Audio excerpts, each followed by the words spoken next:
በእናንተ ላይ ጾም እንደነገግነ ከቀደምቶቹ ላይ እንደደነገግነው ሁሉ ሚስጥሩ ምንድነው? አላህ ቋጠሮውን ፈታው ለዓለኩም ተተቁን። በዚህ ወር ውስጥ ተቅዋን ታዳብሩ ዘንድ ይከጀላል። ለ11 ወር ስንቅ የምንወስድበት የስልጠና ማዕከል የማነጫ ማዕከል። ረመዳን ስጋችንን ትተን ለሩሃችን ለነፍሳችን ትኩረት ምንሰጥበት ወር። ስጋ የሚፈልገው መመገብ፣ መጠጣት፣ መብላት ነው። እሱን ትቀማውና መንፈሱ ላይ ትኩረት እንዲሰጥ ታደርገዋል። አካል ሲደክም ልብ ትረጥባለች፣ መንፈስ ይጎለብታል። እዛ ነው በርካታ ጦርነቶች በእስልምና ታሪክ ረመዳን ውስጥ ናቸው በድል ተጠናቀዋል። መንፈስ ከስጋ በላይ ድል በነሳበት ወር ማለት ነው። የሰው ልጅ ልቅናው ስጋው አይደለም። ስጋው የሩሑ መጓጓዣ ነች። ሩሑ ነች ተፈላጊዋ ነች። የኢማን ግንባታ ካለ ከስጋ በላይ እንገዝፋለን፣ ከንዋይ በላይ እንበራለን። ረመዳን እሱን ይሰራል። ስጋን አድክሞ መንፈስን የማጎልበት ፈጅተኒቡ ራቁት አላቸው። የመዲና ጎዳናዎች ይላሉ መጠጥ አውጥቶ በሚደፋው ሰው ጎርፍ። አንዳንዶቹ ይላሉ ኸምር እየጠጡ ተሰብስበው እያወሩ ቁርአን እኮ እየወረደ ልክ ይህ ወርዷል ሲባል አተውም እንደ ይላል አንቀጹ ሲያልቅ እንተሃይና ጌታችን ትተናል። ሙራቀባ አላህ ያየኛል የሚለውን ስሜት ውስጣችን ማስረጽ። አላህ ያየኛል ሲል ያኔ ሰው አይበልጥ፣ ፎርጅድ ዕቃ አይሸጥም፣ ቀይሮ አያጠርም፣ አይምልም። አላህ ያየዋል፣ አይበድልም። ረመዳን ይህን ኩትኮታ ሊሰጥ ነው የመጣው። መጋዘንህን አሽገህ ፎርጅድ ስትለውጥ ገዢዎቹ አላዩ፣ አላህ ያየ። ይህን ስሜት ሊያሰርጽ ነው። ከዛም ሰይድና ዑመር ያዙትና አንተ ልጅ ሆይ እቺ ንግግርህ ዱንያ ላይ ከባርነት ነፃ አውጥታሃል፣ የውመል ቂያማ ከሳት ታወጣሃል ብዬ ተስፋ አረጋለሁ። በምቾት ውስጥ የኖረ ሀብት ውስጥ የኖረ ሰው የተራበ ጨጓራ ያለ አይመስል፣ የታረዘ ገላ ያለ አይመስለው። እሱ ያለበሳቸው ልብሶቹ ገና ሳጥን ውስጥ አሉ። ይሄ ደግሞ የመቼ ነው ብሎ የሚያገላብጠው ማለት ነው። ረመዳን የሚባል ወር አላህ ደነገገና ደሃውንም ሀብታሙንም እኩል ከሱብሒ እስከ መግሪብ ምግብ እንዳይበላ ከለከለ። ማፍጠር አይቻልም። ረመዳን ያስርብህና አላህ የተራበ አለየው ማለት ነው። በእርግጥ አንተ ሙሉ ቀን ተርበውለህ ማታ በሚያምር ቴምር ነው የምታፈጥረው። ሳምቡሳውም ጠረጴዛው ሞልቶታል፣ ሾርባው ፊት ለፊትህ ነው፣ ምግቡ በየአይነት ነው። አመቱን ሁሉ ረመዳን የሆነባቸው አለ። ልብ በል ነው መልክ እንድትተዛዘን ነው ስልጠናው ዓላማ እንጂ ለአላህ ስልጣን የምትጨምረው የለም። ዓላማው የራበው አለ፣ ዙረህየው የቸገረው አለ፣ የታረዘ አለ። አንተ ቤት ምግብ ተርፏል፣ አንተ ቤት ማዕዱ ሞልቷል፣ ጉርሻ ያጣል። ረመዳን የሚባል አላህ አዋቂው ጥበበኛው ጌታ ያጾምህና ረሃብን ቴስት ታረገዋል፣ ረሃብን ትቀምሰዋል። ወገብህን ይዘህ ስትጠማዘዝ ትንሽ ልተኛ ስትል እንዲህ ራበው ሰዋል። አላህም በእርግጥ እውነት ተናገረ። አያምን ማዕዱዳት የተቆጠረ ቀን ሰጥቻችኋለሁ፣ ተጠቀሙበት፣ ራሳችሁን እነጹበት፣ ምህረቴን አገኙበት ብሎን ነው። እነዚህ የሄዱ ቀናቶች የዱንያን አላቂነት ተጓዥነት አስተምሮን ያለ። የረመዳን አንዱ ዓላማ ኩን ፊ ዱንያ ከአነከ ገሪብ፣ ዱንያ ላይ ስትኖር ልክ እንደ እንግዳ አው ዓቢሩ ሰቢል ወይም እንደ ተጓዥ መንገደኛ ጉዞ ወደሆነ ዓለም ነው ማለት ነው። ተዘጋጅ ማለት አወለም ኑዓምርኩም ማ የተዘከሩ ፊህ መን ተዘከረ። አንድ ሰው የሚገሰጽበትን ዕድሜ አላደረስናቸው። ዱንያ አላፊና ጠፊ መሆኗን አውቀህ ወአሕስን ከማ አሕሰነ አላሁ ኢለይክ፣ ለሌላው ልታካፍል መልካምን ልትሰራ ይከጀላልና። አልሐምዱሊላህ አላሁ ስብሓነሁ ወተዓላ ረመዳንን በነቢዩ ኡመት ላይ ደንግጓል። በቀደምቶቹ ላይ እንደደነገገው ሁሉ ረመዳን ሲገባ ፍጥረተ ዓለሙ እንደሚለወጥ ዳሰናል። የጀነት በሮች ይከፈታሉ፣ የጀሃነም በሮች ይዘጋሉ፣ ሸይጣናት ይጠፈራሉ፣ መላእክት ከሰማይ ወደ ምድር ይወርዳሉ። ተነዘሉል መላኢከቱ ወሩሑ ፊሃ። መልታይ ዩኒቨርስ የምንለው ዓለም ግዙፍ የሆነ ለውጥ የሚያከስትበት ወር ረመዳን ይባላል። ወሩ ልዩ ነው፣ ደማቅ ነው። ከምድር በተሻለ መልኩ ሰማይ ላይ ግዙፍ ለውጦች የሚከሰቱበት ወር ረመዳን ይባላል። እሱ ወር ውስጥ አላህ ከቶናል። እንድንደርስ ያደረሰን የፈቀደ ጌታ የተመሰገነ ይሁን። አልሐምዱሊላህ ረቢል ዓለሚን። ነገር ግን ረመዳን አላህ ባሮቹ ላይ ደንግጎታል። ለምን ደነገገው? ሚስጥሩ ምንድነው? አላህ ከኛ ምን ይፈልጋል? ረመዳንስ እኛን ምን አስተምሮ አንጾ መሄድ ይፈልጋል? ጥያቄ ማንሳት የወግ ነው። አላህ ከባሮቹ የተብቃቃ ጌታ ነው። ወላሁ ገኒዩን ዐኒል ዓለሚን። ከፈጠረው ሁሉ የተብቃቃ ጌታ ነው። ምን ሰራው ስራ የሚጠቅመን እኛን፣ ምን ተው የሚጎዳን እኛን ብቻ ነው። ኢን አሕሰንቱም መልካም ብትሰሩ አሕሰንቱም ሊአንፉሲኩም ለራሳችሁ ይለናል። ወይን አሳእቱም መጥፎ ብትሰሩ በራሳችሁ። መጾም ጥቅሙ ለባሪያው እንጂ ለአላህ አይደለም። አላህ አዋጅ አውጇል። ያ አዩሃ ናስ እናንተ የሰው ልጆች ሆይ አንቱሙል ፉቀራኡ ኢለላህ እናንተ ወደ አላህ ከጃይ ድሆች ናችሁ። ወላሁ ሁወል ገኒዩል ሐሚድ ምስጉኖ የተብቃቃው አላህ። ከኛ ጾም እሱ አይፈልግም። ዒባዳችንም ይጨምርለት ወንጀላችንም የሚቀንስበት ነገር የለም። ሐዲሰል ቁድስዬ ላይ ለዛ ነው እናንተ ባሮች ሆይ እናንተ እኮ ሁላችሁም ሰዎችም ሆኖ አጋንንት በአጠቃላይ አላህን በጣም እንደሚፈራ አንድ ባሪያ አይነት ልብ ቢኖራችሁ ከስልጣን የምትጨምሩት የለም ይላል። እንዲሁም ሁላችሁ አላህን በጣም እንደሚያምጽ ሰው ልቦና ብትይዙ ከስልጣን የሚያጎለው የለም ይላል። ታዲያ መራባችን ሚስጥሩ ረመዳንን ለምን ደነገገው? ጠቅሞ ወደ ራሳችን ስለሚመለስ አላህ ራሱ ነገረን። ያ አዩሃ ለዚነ አመኑ እናንተ ያመናችሁ ምእመናን ኩቲበ ዐለይኩም ሲያም በእናንተ ላይ ጾምን ደነገግነ ከቀደምቶቹ ላይ እንደደነገግነው ሁሉ ሚስጥሩ ምንድን ነው? አላህ ቋጠሮውን ፈታው። ለዓለኩም ተተቁን በዚህ ወር ውስጥ ተቅዋን ታዳብሩ ዘንድ ይከጀላል።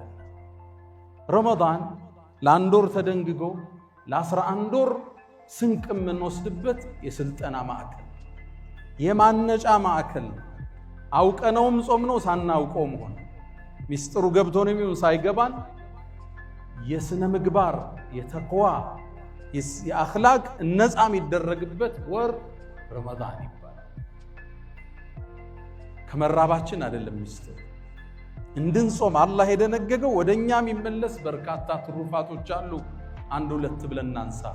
የመጀመሪያው ረመዳን ስጋችንን ትተን ለሩሃችን ለነፍሳችን ትኩረት ምንሰጥበት ወር። ስጋ የሚፈልገው መመገብ፣ መጠጣት፣ መብላት ነው። እሱን ትቀማውና መንፈሱ ላይ ትኩረት እንዲሰጥ ታደርገዋል። አካል ሲደክም ልብ ትረጥባለች፣ መንፈስ ይጎለብታል።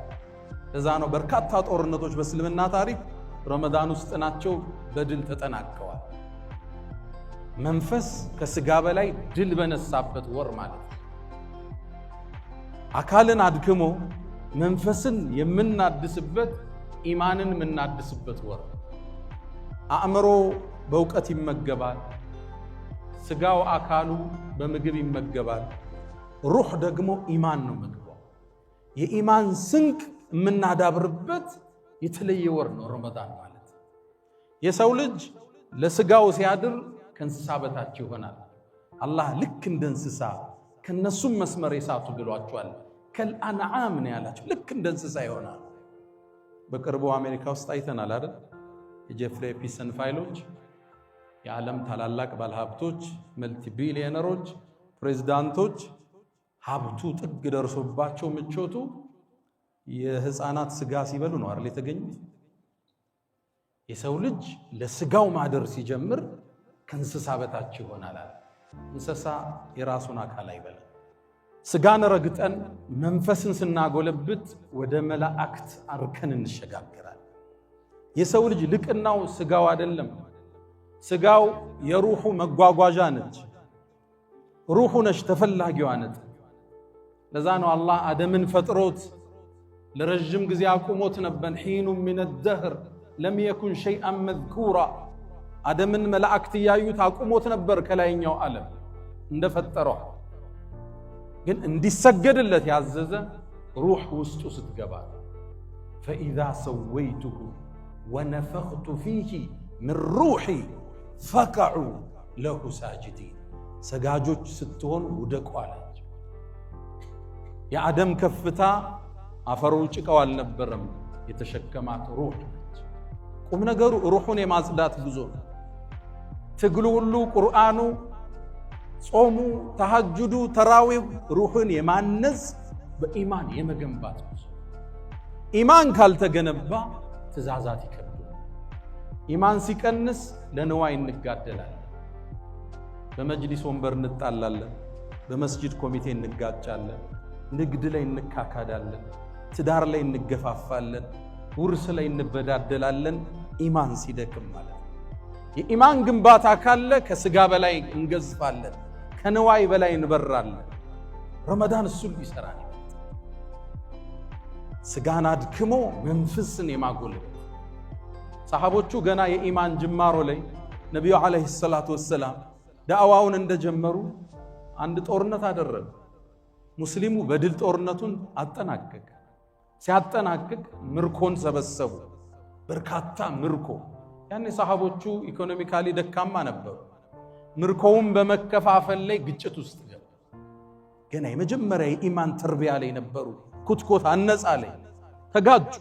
እንዲህ ነው የሚገባን፣ እንዲህ ነው የሚገባን። ሰሃባ ትውልድ አላህ ቁርአን አወረደና ሱረቱል አንፋል ይለዋል። የምርኮው ምዕራፍ ማለት ነው። ስለ ምርኮ አከፋፈል አይደለም አላህ ያወራው። መጀመሪያ ሰሃቦችን ወደ ኢማን መለሳቸው። የስአሉነከ ዐኒል አንፋል፣ ስለ ምርኮ መከፋፈል ይጠይቁሃል። ቁሊል አንፋሉ ሊላሂ ወረሱል፣ ለአላህና ለመልእክተኛው ነው በላቸው። ፈተቁላህ፣ አላህን ፍሩ እንጂ። ወአስሊሑ ዛተ በይኒኩም፣ መሃላችሁ ያለን ወንድምነት አስተካክሉ እንጂ አላቸው።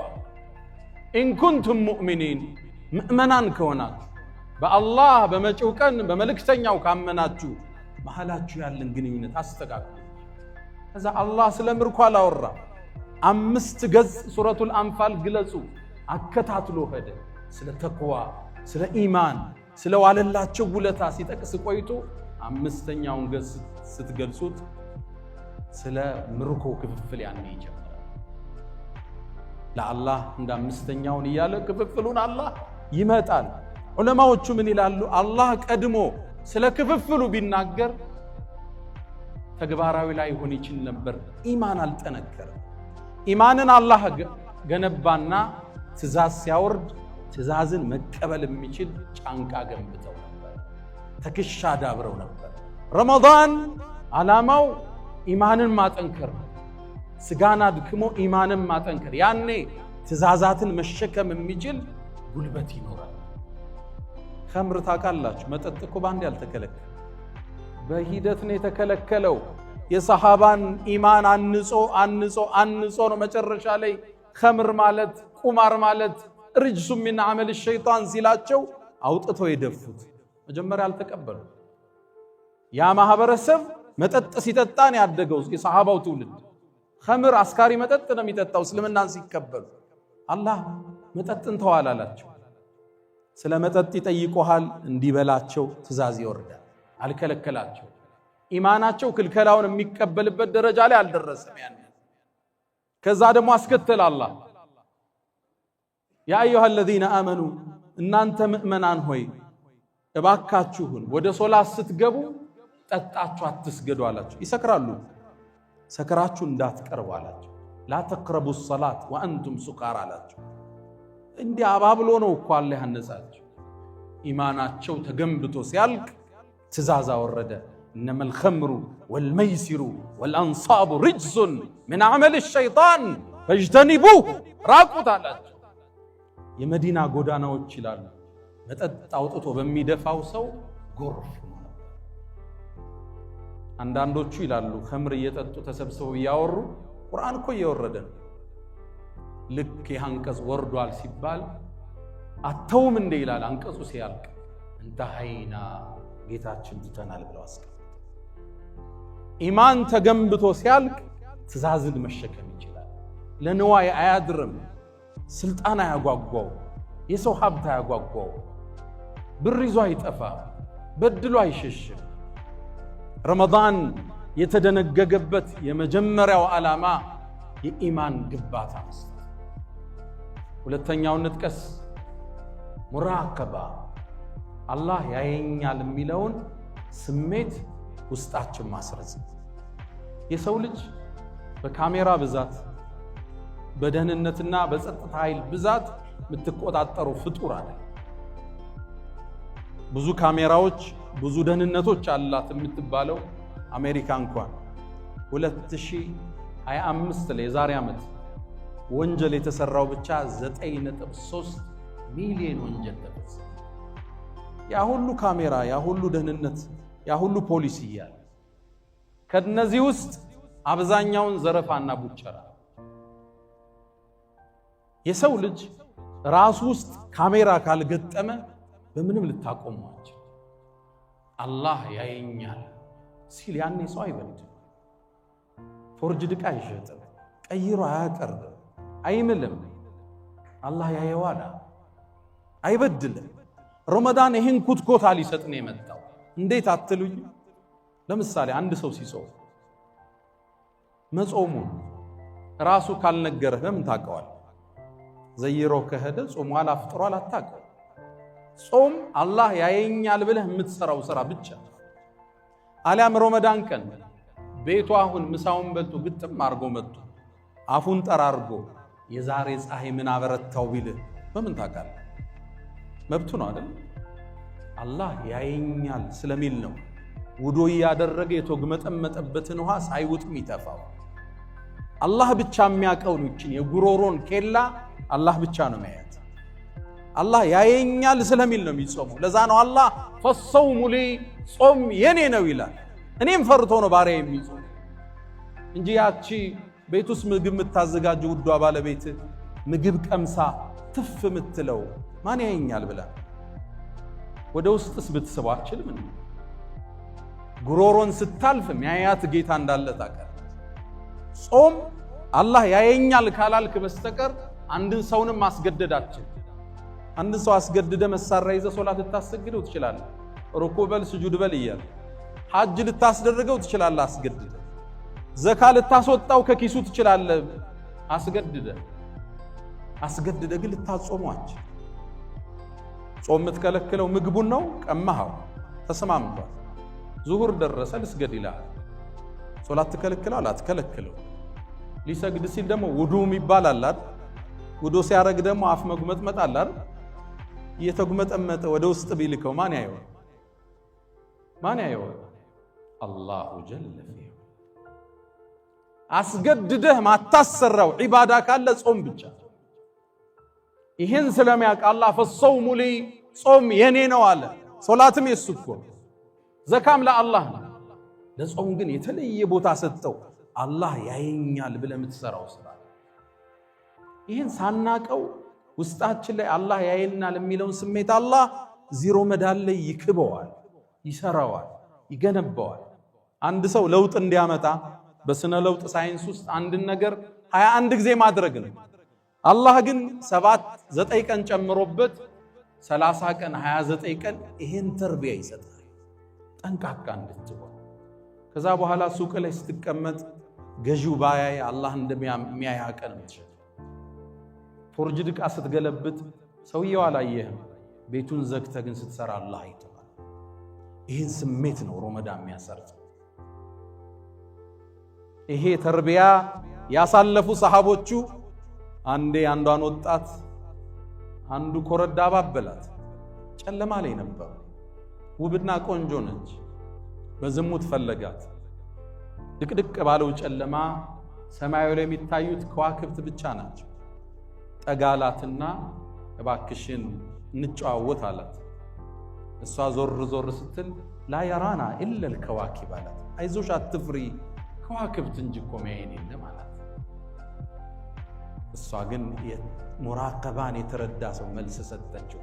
ፈአይነ ሙከውኪቡሃ ከዋክብትን አሳምሮ የሰደራቸው አላህ አሳለችው። አይደለም ጨለማውን የሰራው አላህ ተደብቀ ሰራያ። መጋዝንህን አሽገህ ፎርጅት ስትለውጥ ገዢዎቹ አላዩ፣ አላህ ያየ። ይህን ስሜት ሊያሰርጽ ነው። ሰይድና ዑመር ረዲየላሁ ተዓላ ዐንሁ አንዴ በረሃውን አቋርጠው ሲወጡ ከአንድ ሰሃባ ጋር አንድን እረኛ አገኙ፣ ፍየሎችም ይጠብቅ። ቀረቡት፣ ሰላም አሉት፣ ተዋወቁት። ልጅ እግር ነው። አንተ ሰው ሆይ እነዚህ ፍየሎች የማን ናቸው? ያሳዳሬ ነው አላቸው። ታዲያ አንዷን ፍየል ስጠንና እንውሰዳት አሉት። እንዴ አለቃዬ ቢቆጣኝስ አለ። ለአለቃህማ ተኩላ በላ በለው አሉት። አንተ ተጠቀም ብር እንስጥህ፣ ተኩላው በላ በላት አለ። ልጁ ምን አለ? ፈአይነ አላህ አላቸው። የአላህ እይታስ የት ነው አለ። ሰይድና ዑመር አልቃሻ ነበሩ ከጀግንነታቸው ጋር። ኸጣን ያስወዳን ሚነል ቡካ፣ ከለቅሶ ብዛት ሁለት መስመር ይታይባቸዋል የሚባለው በፊታቸው እንባውም የወርድበት ማለት ነው። ቁጭ አሉና ስቅስቅ ብለው አለቀሱ። አላህን አስታወሳቸው። ሁሉ ነገር ማይሰወረው አላህ። ከዛም ምን አሉት? ወደ አሳዳሪ ወሰዱት። ይሄ ባሪያህ ነው አሉት። አዎ ልግዛህ አሉት። ገዙት። ከዛም ነፃ ወጣህ አሉት። ይሄን ባሪያ የባርነት ነፃ መውጣት ያኔ ትልቅ ድል ነበር። ስትሸጥ ስትገዛ ኑረህ ነፃ መውጣት። ከዛም ሰይድና ዑመር ያዙትና አንተ ልጅ ሆይ እቺ ንግግርህ ዱንያ ላይ ከባርነት ነፃ አውጥታለች፣ የውመል ቂያማ ከሳት ታወጣለች ብዬ ተስፋ አረጋለሁ። ረመዳን ይመጣና አላህ ያየኛል የሚለውን ስሜት ውስጥ አስርጾት ያልፋል። ለዓለኩም ተተቁን፣ አላህን ትጠነቀቁ ዘንድ ማለት ነው። ተቅዋን ታዳብራ። አላህ ያየኛል። ሰውን ስታማ የፎርጁዱ ብዛቱ ብዙ ነው አይደል? አሁን መኪናም ውስጥ ተጀምሯል አይደል? ኪሎ ሜትር ቀይረ ስትሸጥለት፣ እቃው እንደተሰበረ ያወቅ ስትሸጥለት፣ እቃውን ስታቀያይረው ገዢው አላየህም። አርrahማን ግን አይተው ከሱ የሚደበቅ የለም። ረመዳን ይሄን ኩትኮታ ነው የሚፈልገው። በ30 ቀን ውስጥ አላህ ያየኛል ብለህ ከጾምክ አላህ ያየኛል ብለህ ኑር ነው ማለት። ሶስተኛውን እናንሳ። ውጭ ብዙ ሰው አለ፣ ፀሐይ ላይ ነው። ለተናጋሪ ይከብዳል መድረክ ላይ ሆኖ ሰውን ፀሐይ ላይ ማየት። ሶስተኛውን እናንሳ። ረመዳን አላህ ከደነገገበት ዓላማዎች ውስጥ ሶስተኛው የድሆችን ችግር እንድናቅ ማድረግ። በምቾት ውስጥ የኖረ ሀብት ውስጥ የኖረ ሰው የተራበ ጨጓራ ያለ አይመስለው፣ የታረዘ ገላ ያለ አይመስለው። እሱ ያለበሳቸው ልብሶቹ ገና ሳጥን ውስጥ አለ። ይሄ ደግሞ የመቼ ነው ብሎ የሚያገላብጠው ማለት ነው። ረመዳን የሚባል ወር አላህ ደነገገና ደሃውንም ሀብታሙንም እኩል ከሱብሒ እስከ መግሪብ ምግብ እንዳይበላ ከለከለ። ማፍጠር አይቻልም። ረመዳን ዋጅብ ነው አላህ ያደረገው፣ የዲኑ አንዱ ምሰሶ ነው። ወሰውሙ ረመዳን እብኑ ሐዝም እንደሚሉት ከሽርክ በኋላ ረመዳንን አውቆ እንደሚያፈጥር ሰው ወንጀል አላቅም ይላል። ማፍጠር ክልክል ነው ለደሃም ለሀብታ። ያኔ ታዲያ ከዙሁር በኋላ ያነ ባለሀብት ረሃብ ሲጀምረው የተራቡ ሰዎች እንዳሉ መገንዘብ ይጀምራል። ይህን ድምፅ እርዳታ ከሚጠይቁት ልሳን አይደለም የሚሰማው፣ አንጀቱ ሲጮህ ጨጓራው ሲፋጭ ከዛ ነው ድምፁ የሚሰማው። ያስርብህና አላህ የተራበ አለየው ማለት ነው። በእርግጥ አንተ ሙሉ ቀን ተርበህ ውለህ ማታ በሚያምር ቴምር ነው የምታፈጥረው። ሳምቡሳውም ጠረጴዛውም ሞልቶታል። ሾርባው ፊት ለፊትህ ነው። ምግቡ በየአይነት ነው። ዓመቱን ሁሉ ረመዳን የሆነባቸው አለ። ልብ በል ነው መልእክቱ። እንድትተዛዘን ነው ስልጠናው ዓላማ እንጂ ለአላህ ስልጣን የምትጨምረው የለም። ዓላማው የራበው አለ፣ ዙረህየው የቸገረው አለ፣ የታረዘ አለ። አንተ ቤት ምግብ ተርፏል፣ አንተ ቤት ማዕዱ ሞልቷል፣ ጉርሻ ያጣል። አንዴ በልቶም ያድርሰዋል። ዙረፈት ልጋቸው ማለት ነው። ምቾት ውስጥ ያለ ሰው እንዲህ አይነት አስገዳጅ ጾም ኑሮ ረሃብን ካልቀመሰው ድህነትን አያውቀው። በቅርቡ አንድ ኢንተርቪው ስከታተል ከዓመታት በፊት አንድ ታዋቂ መልቲ ቢሊዮነር አንድን ቃል ይላል። አፍሪካ ውስጥ ለአንድ ትልቅ ስራ ሄድኩ ይላል። ሆቴሉ ነው የሚያርፈው፣ በሊሞዚን ነው የሚንቀሳቀሰው። ሆቴሌ ላይ የሚያስተናግደኝ አንድ ጥቁር ወጣት አለ። በጣም ወደድኩት ይላል። ከዛም አንድ ቀን በድፍረት ተጠጋኝና ቲፕስ ሰጠው። ልጋብዝህ አለኝ። እኔም ምን ትጋብዘኛለህ? ጋብዘኝ ይሻላል፣ ግን ምጋብዝህ ቤቴ ነው አለኝ። አንተ ቤት ደስ ይበለው ብዬ ይሻል። በሊሞዚኑ ተንቀሳቀስ። በጣም ወደ ሚያስፈራ መንደር ውስጥ ገባው። እንደምንም ቤቱ ደረስኳል። ቤቱን ከፍቶ ሲያስገባኝ በህይወቴ ለመጀመሪያ ጊዜ ድህነትን አየሁታል። ሰው እዚህ ቦታ ይኖራል? አልጋው፣ ወንበሩ፣ ብርድ ልብሱ፣ ድህነትን ራሱን አየሁታል። ምቾት ውስጥ ያለ ሰው የድሆቹ ችግር አይገባው። ረመዳን የሚባል አላህ አዋቂው ጥበበኛው ጌታ ያጾምህና ረሃብን ቴስት ታረገዋል። ረሃብን ትቀምሰዋል። ወገብህን ይዘህ ስትጠማዘዝ ትንሽ ልተኛ ስትል እንዲህ ራበው ሰው አለ። ረመዳን ዓላማው ጥልቅ ነው። ለዓለኩም ተተቁን አላህን ትፈሩ ዘንድ ይከጀላልና ጠንቃቆች እንድትሆኑ፣ ለድሆቹ እንድታዝኑ፣ አካፍለህ እንድታድር ይዘኸው አትጓዝ። ከገንዘብህ ፐርሰንቴጅ እንዲኖር አይደለም ዘካን ልታስቀር።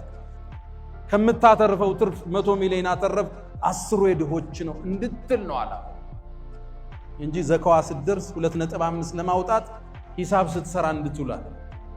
የራበው አለ፣ አንተ ተመሽቷል። አንተ መኪና እየቀያየርክ ነው፣ ቤትህም ያምራል። አላህ ይባርክልህ። ስራ፣ ስፋ፣ ይመችህ። ግን ደግሞ ምስኪኖችንም አትርሳ። የረመዳን አንዱ ዓላማ እሱ። አላ ወፈዐሉ الخيرات واستغفروا ربكم فطوبى للمستغفرين። الحمد لله على إحسانه والشكر له على تفضله وامتنانه ولا إله إلا الله تعظيما لشانه وصلى الله وسلم وبارك على رسوله وإخوانه أما بعد. ውድ ምእመናን ምናልባት አራተኛውን አስተምሮ ጠቅሰን ፕሮግራማችንን እናሳጥረው። እንደምታውቁት ከቀናት በፊት ረመዳን መጣል። ረመዳንንም አላህ ወፍቆን ገባል። ረመዳን ሙባረክ ተባብለንም ሜሴጆች ተለዋወጥን። ዛሬ ረመዳን ስንተኛው ቀን? 3ኛ ቀንን ይዘናል። ምሽቱ 4ኛ ነው። ምሽቱ 26 ወይም 25 ቀን ቀርቶታል።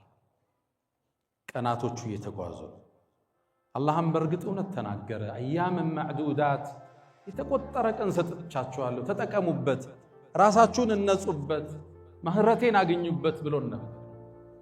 እነዚህ የሄዱ ቀናቶች የዱንያን አላቂነት፣ ተጓዥነት አስተምሮን ያልፋል። የረመዳን አንዱ ዓላማ እሱ። ዱንያ ለካ ጠፊ ነች። ረመዳን እንዲገብቶ እንዲካለቀ እድሜያችንም ለካ እንዲያልቃል ሚለውን አስተምህሮት እኛ ውስጥ መስረጽ አላህ ይፈልጋል። አላፊ ናት ለካ ዱንያ፣ ተጓዥ ነች ለካ ይቺ ዱንያ፣ አላቂ ነች ለካ። አንድ ቀን ከረመዳን ሲሄድ ከእድሜ አንድ ቀን አጉድሏል። የሰው ልጅ ሲፈጠር ልክ ሙሉ እንደሆነ ባትሪ ነው። ፐርሰንቴጁ ያለቀ ይመጣል። መጨረሻ ላይ ባትሪ ኦፍ ሲሆን ሞት መጣ ማለት ነው። አላህ ኺታማችን ያሳምር። ቀናቶቹ እንዲህ ሲነግዱ ስታይ ዱንያ ለካ ተጓዥ ነች፣ አላቂ ነች፣ ጠፊ ነች ማለት ነው። ትርጉም አጭር ነች ማለት ነው። አወለም ኑዓሚርኩም ማ የተዘከሩ ፊህ መን ተዘከረ። እንዲሁ ዱንያ ላይ አላቆየናችሁ? ሰዎች የሚገሰጹበት የእድሜ ክልል አልከተትናችሁም? ወጃአኩም ነዚር፣ አስጠንቃቂ አልመጣላችሁም? አላፊ ነች። ይሄን ያወቁት ነቢዩና መሐመድ ሰለላሁ ዐለይሂ ወሰለም አብዱላህ ብን ዑመር ረዲየላሁ ተዓላ አንሁማን ቡኻሪ ላይ እንደተዘገበው ተከሻይን ያዙኝና አንተ እብን ዑመር አሉት፣ ኩን ፊ ዱንያ ከአነከ ገሪብ፣ ዱንያ ላይ ስትኖር ልክ እንደ እንግዳ አው ዓቢሩ ሰቢል፣ ወይም እንደ ተጓዥ መንገደኛ። ብዙ እርግጥ አታርጋት። ስራ፣ ድከም። ዘካን ግዴታ ያደረገ ሃይማኖት ነው ያለ። ይህም መስጂድ የሰሩልን ወንድሞች እኮ ስለሰሩ አላህ ይቀበላቸው። ስራ፣ ድከም። እስልምና የሐጅ ዲን ነው፣ የዘካ ዲን ነው፣ መስጂድ ምትሰራበት ነው፣ ድሃ ምትረዳበት ነው። ልፋ። በሚሊየንም እንዳትቆም፣ በቢሊየንም እንዳትቆም፣ በቢሊየን ዶላር ግን ደግሞ አኺራን አትርሳ። ዱንያ አላቂ እንደሆነች ሁሌ ይሰማ። ጥላት እንደምትሄድም አስተውል ሁሌ። የረመዳን ቀናቶች መናድ የዱንያ ቀናቶችም መናድ መስታወቶች ናቸው። ይሄን ነው ረመዳን መጥቶ የሚያስተምር። ወር ገብቶ ወር ከወጣ አንተም ገብተህ ከዱንያ ትወጣለህ። መልክቱስ እያንዳንዱ ቀን ከእድሜህ እያጎደለ ይሄዳል። ሐሰኑል በስሪ አንተ የአደም ልጅ ሆይ አንተ እኮ የቀናት ጥርቅም ነህ። አንድ ቀን ሲሄድ ከእድሜህ ከአካልህ አንድ ፓርቱ እየጎደለ። በተለይ ደግሞ ሰው 40 ዓመት 60 ዓመት ከደረሰ በኋላ ልብ ካላለ ምን ትርጉም አለ? ሰው 40 ዓመት ካለፋችሁ በኋላ ታውቁታላችሁ፣ እንቅልፉ እንደ ድሮ አይደለም። መኝታችሁ ማይስማማችሁ ነገር አለ። ምግብን መምረጥ ትጀምራላችሁ። ጓጉቶ ከመብላት መምረጥና መተውን እያስቀደምክ ትመጣለህ። ጥርስህም ደግሞ ያረጅና ቀይረኝ ይላል፣ ትመላለሳል። በሽታ አልፎ አልፎ ይጎበኛል። የለቀከው ነው ማለት ይችላል። እቃዎች ኤክስፓየርድ እያደረጉ ጉዞ ወደሆነ ዓለም ነው ማለት ነው። ተዘጋጅ ማለት ነው። አወለም ኑዓምርኩም ማ የተዘከሩ ፊሂ መን ተዘከረ። አንድ ሰው የሚገሰጽበትን እድሜ አላደረስናችሁ? ይሄ እድሜ ስንት ነው? 40 ዓመት ነው ያሉ ሙፈሲሮች አሉ፣ 60 ዓመት ነው ያሉ። ሰው ከ40 ከ50 በኋላ ልብ ካላለ ምን ዋጋ አለ? ይሰራል፣ ይደክማል፣ ግን ደግሞ አኺራውን አይረሳም። ረመዳን በፍጥነት መጠናቀቅ የእድሜህን የፍጥነት መጠናቀቅ ማሳያ መስታወት። ሙእሚን ሲኖር አኺራውን አይረሳም፣ ዱንያውንም አጥብቆ ይይዛል። የረመዳን አስተምሮት ሰፊና ጥልቅ ነው። ማህተሙና ማዕረጉ ግን ለዓለኩም ተተቁን አላህን ትፈሩ ዘንድ ይከጀላል። ኢማናችሁን ልታበረቱ፣ አላህ ያየኛል የሚለውን ስሜት ውስጣችሁ ልታዳብሩ፣ የተራበ እንዳላቀ ልታካፍል፣ ዱንያ አላፊና ጠፊ መሆኗን አውቀህ ወአሕሲን ከማ አሕሰነ አላሁ ኢለይክ ለሌላው ልታካፍል፣ መልካምን ልትሰራ ይከጀላልና።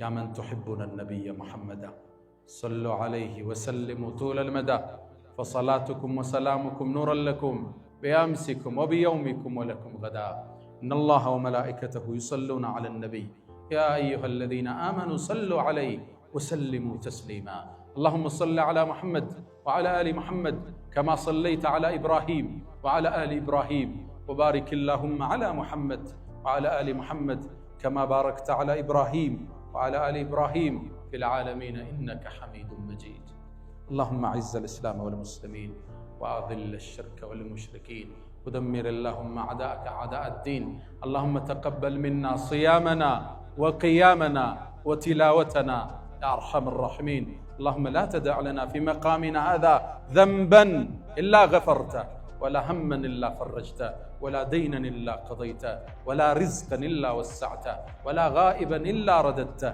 ولا مديونا إلا قضيته برحمتك يا أرحم الراحمين اللهم ربنا آتنا في الدنيا حسنة وفي الآخرة حسنة وقنا عذاب النار وسلام على المرسلين والحمد لله رب العالمين ألا فأقم الصلاة.